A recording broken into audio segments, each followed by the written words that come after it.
In this video, I'm going to show you how to bridge from Ethereum to Solana. The first thing you want to do is you want to open up any web browser and then look up Token Bridge. Then you want to go to the official portalbridge.com website, and when you go ahead and press on that, it is going to bring you to a page that does look like this. Now, this is basically what we're going to be using in order to convert the two. So the first thing we're going to be doing is that where it says from, we need to go ahead and select on Ethereum, just like so. And then where it says to, we need to go ahead and select on Solana.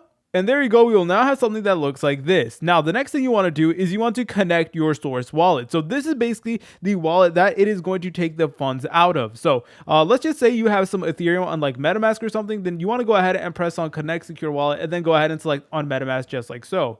And then all you need to do is you need to go ahead and give Portal Bridge permission to actually access your account. So go ahead and just press on connect just like so. Now, we need to go ahead and select a destination wallet. Make sure that this is a wallet that does support Solana.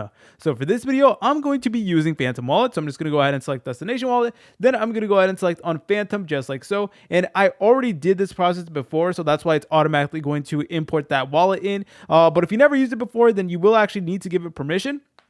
All right, and then over here, you want to go ahead and put in the amount of Ethereum you actually want to convert to Solana. So this is completely up to you, but make sure to leave some Ethereum to cover gas fees and stuff like that. And once you're done with that, you need to go ahead and press on review transaction, confirm the transaction, and then all you got to do is you got to wait a couple minutes, and then you will notice that wrapped Ethereum will appear on your Phantom Wallet account. And once you have that, then what we need to do is we need to go ahead and just open up Phantom Wallet one more time.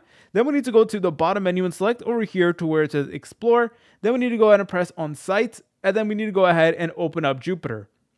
Then, once we're here in Jupiter, we need to go ahead and convert the wrapped Ethereum to Solana. So to do that, we're just going to go ahead and where it says selling, you want to go ahead and just select on WE3 like so, which does represent wraps Ethereum. And it is right over here. And then you want to go ahead and buy Solana with it as well. And obviously, you want to go ahead and connect your wallet as well. And then you should be able to go ahead and get these funds down. And obviously, if you never connected your wallet to Jupiter, then you need to go ahead and just connect it, which I just did right over here. And then you need to go ahead and put in the amount of wrapped Ethereum you want to convert to Solana. And then all you need to do is you need to confirm the transaction once you're completely satisfied with everything. If you guys found this video helpful, make sure to leave a like and subscribe. I'll see you in the next tutorial.